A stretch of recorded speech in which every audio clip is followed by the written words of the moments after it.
කොහොමද ඉතින් ඔයාලට ඔන්න මං අදත් පොඩි වීඩියෝ එකක් අරගෙන ආවා. අද නම් ඉතින් මම මේ වීඩියෝ එකෙන් අරන් ඇවිත් තියෙන්නේ සිංහල අලුත් අවුරුද්දෙන් පස්සේ ගෙවිලා ගිය දවස් කීපයක පොඩි වීඩියෝ කොටස් ටිකක් තමයි.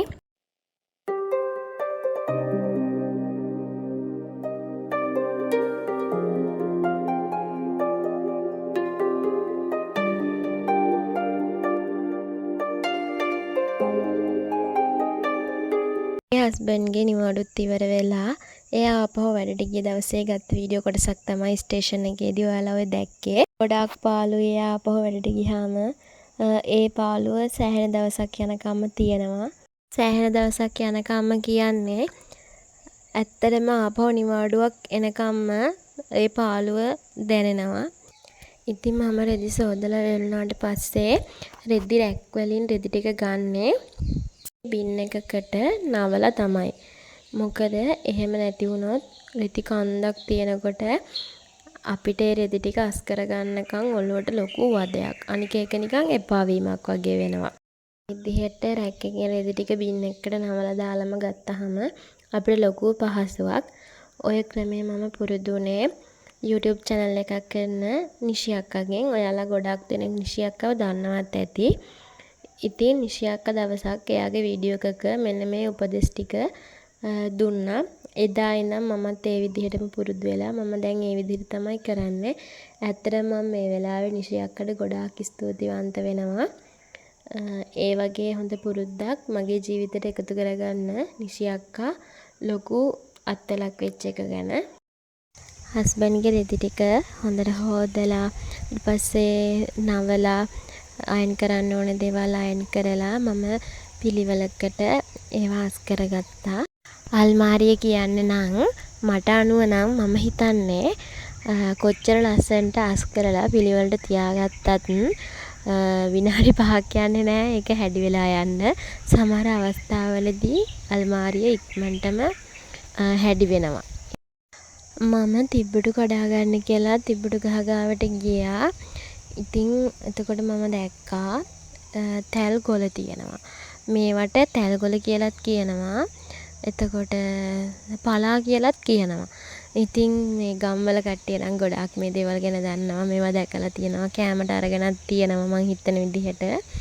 ඉතින් මේ මම ඒ වෙලාව ඊට පස්සේ ඒවත් කඩාගෙන ඊට පස්සේ මට හම්බුණා මඤ්ඤොක කොළ.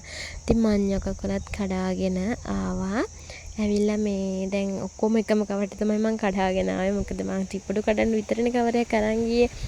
ඉතින් මම මේ දේවල් දැන් තෝරගත්තා. තැල් කොළ වලට තිබ්බඩු දාලා වෙපුවාම ගොඩාක් රසයි.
සඳවක ගන්තරයිනි රැඳෙන්නට පෙම් පිළිසඳරේ දයාපර ඔබ කවුරුන්දෝ ඔසොයලා प्यार बस तुमसे जाना दिल ने बस तुमको माना आशिक तुम्हारा पागल दीवाना तूने. සිංහල අලුත් අවුරුද්ද වෙනුවෙන් මම ගෙදරට පොඩි බඩු වගේක් එහෙම ගත්තා. හැබැයි ගත්තෙත් අත්‍යවශ්‍යම බඩු විතරයි. ඉතින් ඒ වගේනුත් මේ කුස්සියට ගත්ත බඩු වගේක් තමයි මම සෝදලා තියන්න තමයි මම මේ හදන්නේ. මොකද මේ දවස්වල මට මේ දේවල් පාවිච්චි කරන්න උවමනාවක් නැහැ. ඉතින් කුස්සියේ තියලා ඒ දේවල් දුවිලි වෙහිලා එහෙම වෙනවට වඩා සෝදලා වේලලා අරන් තිබ්බහම අපිට ඒ බඩු ආපහු වමනාවක් වෙනකොට අලුත්ම විදිහටම තියෙනවනේ. ඒ නිසා තමයි මම මේ විදිහට කරගන්නේ. මම මේ වීඩියෝ එකට වොයිස් දෙන වෙලාවේ ඇහෙනව නේද කොහා කෑ ගහනවා. ඉතින් අපේ පැත්තේ කොහාට තාම අවුරුදු ඉවර නෑ. එහෙනම් ඉතින් මම අදට මේ වීඩියෝ එක මෙතනින් ඉවර කරනවා. ආයෙත් අලුත් වීඩියෝ එකක් අරගෙන ඉක්මනින්ම ඔයාලව බලලා යන්න එන්නම්. ඔයාලා හැමෝටම බුදු සරණයි.